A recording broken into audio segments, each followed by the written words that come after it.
মানুষকে যাতে ডাক্তারের পিছনে ঘুরতে না হয়, ডাক্তার মানুষের পিছনে ঘুরবে। স্বাস্থ্য মন্ত্রণালয়ে আমাদের মাননীয় প্রধানমন্ত্রীর ইচ্ছা অনুযায়ী আমাদের প্রথম চিন্তা এটাকে দুর্নীতিমুক্ত করা। অনেকে বলা বলি করে দুর্নীতি আছে, আমরা গভীরে ঢুকতেছি।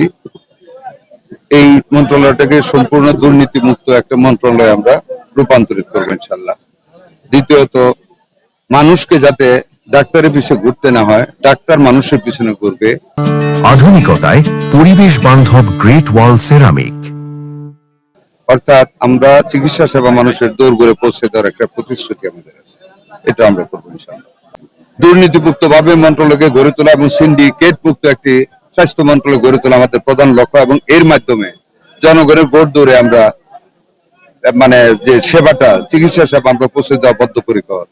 এটাতে আমরা এরকম একটা থিওরি আমরা করব, যেটা আমরা তত্ত্ব হিসেবে কাজ করবো। সেটা হলো জনগণ ডাক্তারের কাছে করবে না, ডাক্তার জনগণের কাছে করবে। অর্থাৎ আমরা চিকিৎসা সেবাটাকে মানুষের দোরগোড়ায় পৌঁছে দেব এবং সহজলভ্য করে তুলবো। আমরা পাবলিক হেলথের দিকে আমাদের সবচেয়ে দৃষ্টি নিবন্ধিত হবে, দুর্নীতিমুক্ত ভাবে এবং সার্বজনীন ভাবে একটা চিকিৎসা সেবা করার মন মানসিকতা নিয়ে আমরা সামনের দিকে এগিয়ে যাচ্ছি ইনশাল্লাহ। এবং আমরা আশা করি আমাদের বর্তমান প্রধানমন্ত্রীর নেতৃত্বে আমরা সেটা সম্পূর্ণরূপে কামিয়াব হব। আমি তো অবশ্যই আমার নির্বাচনী এলাকা নিয়ে আমার পরিকল্পনা থাকবে। আমি এই এলাকার জন্য মানুষের ভালোবাসা নিয়ে, আদর নিয়ে, স্নেহ নিয়ে আমি নির্বাচিত হয়েছি, এখানে থাকবে। তো ওভার এন্ড এভাব আমার জনগণ আমার মনোহর দিয়ে বেলাবো, সব কাজে অগ্রাধিকারই পাবে। তবে দেশটাকে সুন্দরভাবে গড়ে তুলতে হবে, সেই লক্ষ্যে আমরা সামনের দিকে এগিয়ে যাব।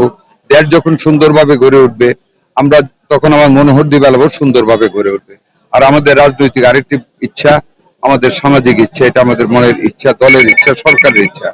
যারা আমাদেরকে ভোট দিয়েছে তাদের প্রতি আমাদের যেমন দায় রয়েছে, যারা আমাদেরকে ভোট দেয় নাই তাদের প্রতি সমভাবে আমাদের দায় রয়েছে।